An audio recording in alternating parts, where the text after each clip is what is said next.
Hello students, welcome back to my YouTube channel.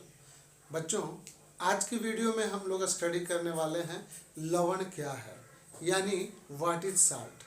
और आज के वीडियो में हम लोग जानेंगे कि लवण किसे कहते हैं।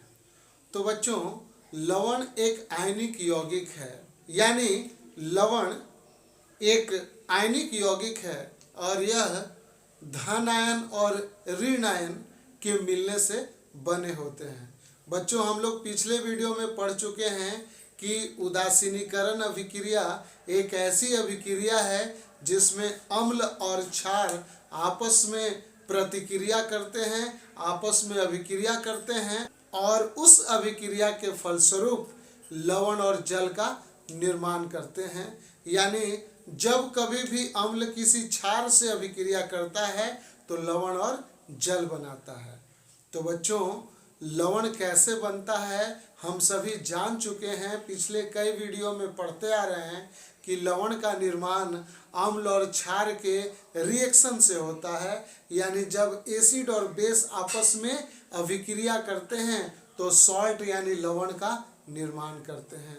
तो बच्चों, चलिए आज के वीडियो में हम लोग देखेंगे कि लवण क्या है और यह लवण कैसे कैसे अम्ल और क्षार से अभिक्रिया करके लवण बनाता है और जो लवण बनेगा उसका पीएच क्या होगा, क्या वह 7 के बराबर होगा, 7 से कम होगा या 7 से ज़्यादा होगा। इस वीडियो में हम लोग यही चर्चा करेंगे। तो चलिए हम लोग बोर्ड पे देखते हैं कि लवण की क्या परिभाषा लिखी गई है।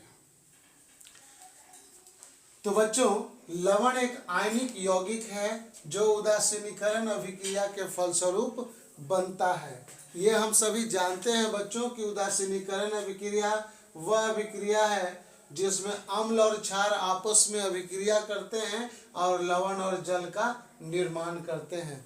और बच्चों, ये आयनिक यौगिक हैं क्योंकि इनमें आयन्स होते हैं, इनमें धन आयन और ऋण आयन दोनों होते हैं। इस एग्जाम्पल में हम लोग देखेंगे बच्चों कि जब भी हम किसी अम्ल को लेते हैं और अम्ल को जब क्षार से अभिक्रिया कराते हैं तो आप ये देख लो, यहाँ भी H+ और ये क्लोरीन माइनस यानी ये क्लोराइड आयन हो गया। हाइड्रोजन आयन और क्लोराइड आयन ये भी जब आपस में अभिक्रिया करेंगे तो ये धन आयन और ऋण आयन में टूट जाएंगे बच्चों। तो जब भी अम्ल यानी ये अम्ल का जलीय विलयन और ये क्षार का जलीय विलयन जब आपस में अभिक्रिया करते हैं तो क्या बनाते हैं, लवण और जल बनाते हैं। तो बच्चों, यहाँ से H+ आयन और ये हाइड्रोक्साइड आयन मिल करके वाटर यानी जल का निर्माण करते हैं और बाकी जो सोडियम आयन और क्लोराइड आयन बच जाते हैं ये दोनों मिलकर सोडियम क्लोराइड बनाते हैं। तो बच्चों, हम कह सकते हैं कि लवण क्या है, एक आयनिक यौगिक है जो उदासीनीकरण अभिक्रिया के फलस्वरूप बनता है और यह लवण किसी धन आयन और ऋण आयन के मिलने से बनता है। तो बच्चों, किसी भी लवण में जो धन आयन होगा और ऋण आयन होगा तो यह धन आयन, ये जो धन आयन होगा वो धातुक आयन है और जो ऋण आयन होगा वो अधातुक आयन है। किसी भी लवण में जो धन आयन होता है वो हमेशा क्षार से आता है और जो ऋण आयन होता है वह हमेशा अम्ल से आता है। तो यानी हम कह सकते हैं कि कोई भी लवण अम्ल और क्षार से मिलकर बने होते हैं, यानी अम्ल और क्षार के अभिक्रिया के फलस्वरूप बने होते हैं। यदि हम लोग इस कॉपर सल्फेट में भी देखें बच्चों तो यहाँ भी कॉपर जो आया है वह कहाँ से आया है, तो ये आया है क्षार से। और जो सल्फेट है SO4 जो सल्फेट आयन है, सल्फेट मूलक हैं, ये कहाँ से आया है, तो ये एसिड से आया है, अम्ल से आया है। तो बच्चों, लवण एक ऐसा आयनिक यौगिक है जो उदासीनीकरण अभिक्रिया के फलस्वरूप बनता है और इसमें 2 तरह के आयन पाए जाते हैं, धन आयन जिसे हम अंग्रेजी में कैटायन कहते हैं और ऋण आयन जिसे अंग्रेजी में एनायन कहते हैं। तो बच्चों हम लोग लिखेंगे कि लवण एक आयनिक यौगिक है जो उदासीनीकरण अभिक्रिया के फलस्वरूप बनता है और लवण में धन आयन केटायन और ऋण आयन एनायन पाया जाता है। तो बच्चों इस रिएक्शन को हम लोग समझ लिए कि अगर कोई भी अम्ल होगा तो उसमें H+ आयन होगा, कोई भी क्षार होगा उसमें OH- हाइड्रोक्साइड आयन होगा जिसे हम हाइड्रोक्सिल आयन भी कहते हैं। ये हाइड्रोजन आयन और हाइड्रोक्सिल आयन या हाइड्रोक्साइड आयन मिलकर के जल बनाते हैं और बाकी जो केटायन और एनायन बच जाते हैं, बाकी जो धन आयन और ऋण आयन बच जाते हैं वो मिलकर लवण बना लेते हैं। बच्चों ये लवण जो उदासीनीकरण अभिक्रिया के फलस्वरूप बनते हैं, अब यहाँ पे कुछ कंडीशन हो सकता है बच्चों। क्या कंडीशन बन सकता है कि हमारा यदि अम्ल प्रबल हो यानी स्ट्रॉन्ग एसिड हो और हमारा बेस यानी क्षार वो भी प्रबल हो यानी स्ट्रॉन्ग बेस हो, तो लवण कैसा बनेगा? क्या वो भी प्रबल होगा, क्या वो दुर्बल होगा या उदासीन होगा? तो बच्चों इसकी चर्चा हम लोग अगले इस एग्जाम्पल में करेंगे या इस टाइप में करेंगे। तो बच्चों यदि प्रबल अम्ल और प्रबल क्षार आपस में अभिक्रिया करते हैं तो वह उदासीन लवण का निर्माण करते हैं। ठीक है बच्चों, तो यदि प्रबल अम्ल है तो प्रबल अम्ल में मान लीजिए हम लोगों ने हाइड्रोक्लोरिक अम्ल लिया है जिसका फॉर्मूला होता है HCl, और यदि यह प्रबल क्षार यानी स्ट्रॉन्ग बेस से अभिक्रिया करता है, जैसे सोडियम हाइड्रोक्साइड हमने बेस लिया है, अगर ये दोनों हाइड्रोक्लोरिक अम्ल और सोडियम हाइड्रोक्साइड दोनों आपस में अभिक्रिया करते हैं तो ये NaCl यानी सोडियम क्लोराइड का निर्माण करते हैं और जल तो बनेगा ही बच्चों, इसलिए हमने जल या वाटर नहीं लिखा है, मैंने बस सोडियम क्लोराइड लिखा है। ठीक है, तो यदि प्रबल अम्ल और प्रबल क्षार अभिक्रिया करते हैं तो इनके फलस्वरूप, इनके अभिक्रिया के फलस्वरूप जो लवण तैयार होगा, जो लवण उत्पाद के रूप में बनेगा, उसे हम उदासीन लवण के नाम से जानते हैं। दूसरे केस में देखें बच्चों कि यदि हमारे पास प्रबल अम्ल है और क्षार जो है वो दुर्बल है यानी वीक है, तो इस कंडीशन में जो लवण बनेगा वो कैसा लवण होगा? वो अम्लीय होगा बच्चों। कैसा लवण होगा? वो अम्लीय होगा। क्यों अम्लीय होगा? क्योंकि इस कंडीशन में हमारा जो अम्ल है वो प्रबल है, वो स्ट्रॉन्ग एसिड है, और जो बेस है वो वीक बेस है। तो प्रबल अम्ल के उपस्थित होने के कारण इस लवण में जो गुण आता है, जो गुण धर्म आ जाता है, वह अम्लीय होता है। इसलिए हम लोग इस लवण को हम लोग अम्लीय लवण कहते हैं, क्योंकि जैसे ही इस लवण को वाटर में घुलाएंगे और वहां हम इसका पीएच देखेंगे तो इसका पीएच 7 से कम होगा बच्चों। तो बच्चों इसको आप नोट कर लीजिएगा कि जब भी प्रबल अम्ल दुर्बल क्षार से अभिक्रिया करता है तो वह अम्लीय लवण बनाता है।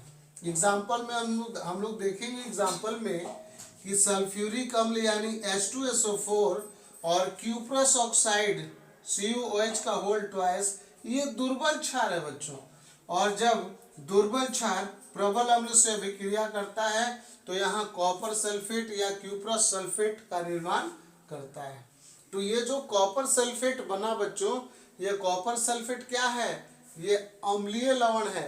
जब इसका जल में हम लोग डिजोल्व कराएंगे तो इसका जो पीएच होगा वो 7 से कम होगा। दूसरा एग्जाम्पल हम लोग यहाँ देखेंगे कि यदि हाइड्रोक्लोरिक अम्ल की अभिक्रिया हम लोग आयरन हाइड्रोक्साइड से कराते हैं तो आयरन हाइड्रोक्साइड से जब अभिक्रिया होगी बच्चों तो वह आयरन क्लोराइड बनाता है। और आयरन हाइड्रोक्साइड वीक बेस है, दुर्बल क्षार है, और हाइड्रोक्लोरिक अम्ल क्या है? ये हाइड्रोक्लोरिक अम्ल प्रबल अम्ल है, स्ट्रॉन्ग एसिड है, तो जब आयरन क्लोराइड बनेगा बच्चों तो ये क्या होगा, ये अम्लीय लवण होगा, यानी इसका पीएच 7 से कम होगा। तो बच्चों इसको आप नोट कर लीजिए या तो इसका स्क्रीनशॉट ले लीजिए। इसके बाद हम लोग देखेंगे कि कैसे क्षारीय लवण बनता है, उसका हम लोग एग्जाम्पल के साथ स्टडी करेंगे। तो इसको आप जल्दी से नोट कर लीजिए। बच्चों जो तीसरा प्रकार है उसमें हम लोगों ने दुर्बल अम्ल लिया है और इसके साथ साथ हम लोगों ने जो क्षार लिया है वो प्रबल क्षार है। तो बच्चों दुर्बल अम्ल और प्रबल क्षार जब आपस में अभिक्रिया करते हैं तो लवण का तो निर्माण करते हैं, लेकिन यहाँ जो लवण बनेगा वो कैसा लवण बनेगा बच्चों, तो यह क्षारीय लवण होगा। इसका जो पीएच होगा वो 7 से अधिक होगा। तो हम लोग क्षारीय लवण किसे कहेंगे, जब हमारा अम्ल दुर्बल हो और क्षार प्रबल हो, तो ऐसे उदासीनीकरण अभिक्रिया से बने लवण को हम लोग क्षारीय लवण कहते हैं, क्योंकि हमारा क्षार क्या है, स्ट्रॉन्ग है। तो इसका जो प्रॉपर्टी होगा, इसका जो गुण होगा वो क्षारीय होगा। तो इसका पीएच जब हम इसे वाटर में या जल में घुलाएंगे तो उसका पीएच जो है वो 7 से ज़्यादा होगा, यानी इसका जो स्वभाव होगा वो क्षारीय होगा। तो बच्चों इसके उदाहरण में हम लोगों ने लिया है एसिटिक अम्ल। हम सभी जानते हैं कि एसिटिक अम्ल और कार्बोनिक अम्ल ये दोनों दुर्बल अम्ल हैं, वीक एसिड हैं। तो बच्चों जब एसिटिक अम्ल की अभिक्रिया सोडियम हाइड्रोक्साइड से कराई जाती है, और हम सभी जानते हैं कि सोडियम हाइड्रोक्साइड क्या है, प्रबल क्षार है। तो बच्चों इस सोडियम हाइड्रोक्साइड की जगह हम लोग पोटेशियम हाइड्रोक्साइड भी ले सकते हैं। पोटेशियम हाइड्रोक्साइड भी प्रबल क्षार है और स्ट्रॉन्ग बेस है। तो बच्चों जैसे ही एसिटिक अम्ल की अभिक्रिया सोडियम हाइड्रोक्साइड से कराई जाती है तो यहाँ पर क्या होगा बच्चों, यहाँ भी आप गौर से देखो तो यहाँ भी दो तरह के आयन्स प्रेजेंट हैं। एक तो होता है एसीटेट आयन और दूसरा होता है हाइड्रोजन आयन। ये एसीटेट आयन क्या है, ये एनायन है, और हाइड्रोजन आयन क्या है, केटायन है। यहाँ भी सोडियम आयन केटायन है और हाइड्रोक्साइड आयन एनायन है। तो बच्चों ये हाइड्रोजन और ये हाइड्रोक्साइड आयन दोनों मिलकर वाटर बना देगा, जो कि हमने यहाँ नहीं लिखा है। और एसीटेट आयन और सोडियम आयन आपस में कंबाइन करके सोडियम एसीटेट बनाता है।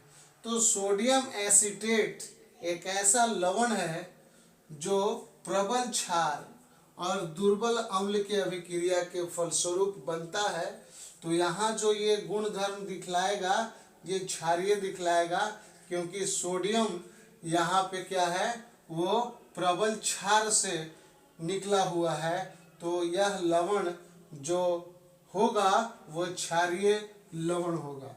दूसरा एग्जाम्पल हम लोगों ने लिया है कार्बोनिक अम्ल H2CO3। इसकी अभिक्रिया भी हम लोगों ने सोडियम हाइड्रोक्साइड से कराई है। तो आप यहाँ पोटेशियम हाइड्रोक्साइड भी ले सकते हो बच्चों। ये दोनों क्या है, ये दोनों प्रबल क्षार है। ये कैसा क्षार है, ये दोनों प्रबल क्षार है। और यहाँ भी वही बात है, ये हाइड्रोजन आयन पॉजिटिव हैं, कार्बोनेट आयन निगेटिव हैं। यहाँ भी सोडियम आयन पॉजिटिव और हाइड्रोक्साइड आयन निगेटिव। तो बच्चों यहाँ भी बन जाएगा इस अभिक्रिया के फलस्वरूप सोडियम कार्बोनेट, और सोडियम कार्बोनेट क्या है, वो भी क्षारीय लवण है, क्योंकि जब इसे जल में घुलाया जाएगा तो इसका जो पीएच होगा बच्चों वो 7 से अधिक होगा। तो इसको आप नोट कर ले बच्चों जल्दी से। तो बच्चों आज के वीडियो में हम लोगों ने स्टडी किया कि लवण क्या है, लवण किसे कहते हैं, ये किन किन रासायनिक पदार्थों की अभिक्रिया से बने होते हैं और ये कितने प्रकार के होते हैं। तो बच्चों हम सभी जानते हैं कि लवण उदासीनीकरण अभिक्रिया के फलस्वरूप बनता है और उदासीनीकरण अभिक्रिया में अम्ल और क्षार भाग लेते हैं और उनके अभिक्रिया के फलस्वरूप लवण और जल का निर्माण होता है। तो बच्चों हम लोगों ने यहाँ पे प्रकार के रूप में पढ़ लिया उदासीन लवण जो कि एक प्रबल अम्ल और प्रबल क्षार की अभिक्रिया के फलस्वरूप बनते हैं। दूसरा हम लोगों ने स्टडी किया अम्लीय लवण जो कि प्रबल अम्ल और दुर्बल क्षार की अभिक्रिया के फलस्वरूप बनते हैं। और तीसरा हम लोगों ने स्टडी किया क्षारीय लवण जो कि दुर्बल अम्ल और प्रबल क्षार की अभिक्रिया के फलस्वरूप बनते हैं। तो बच्चों मिलते हैं हम लोग अगले वीडियो में, तब तक के लिए धन्यवाद। हाँ, वैसे बच्चे जो मेरे चैनल पे बिल्कुल नए आए हैं और उन्हें वीडियो अच्छा लगता है तो वीडियो को ज़्यादा से ज़्यादा लाइक करें, ज़्यादा से ज़्यादा शेयर करें और चैनल को सब्सक्राइब कर लें।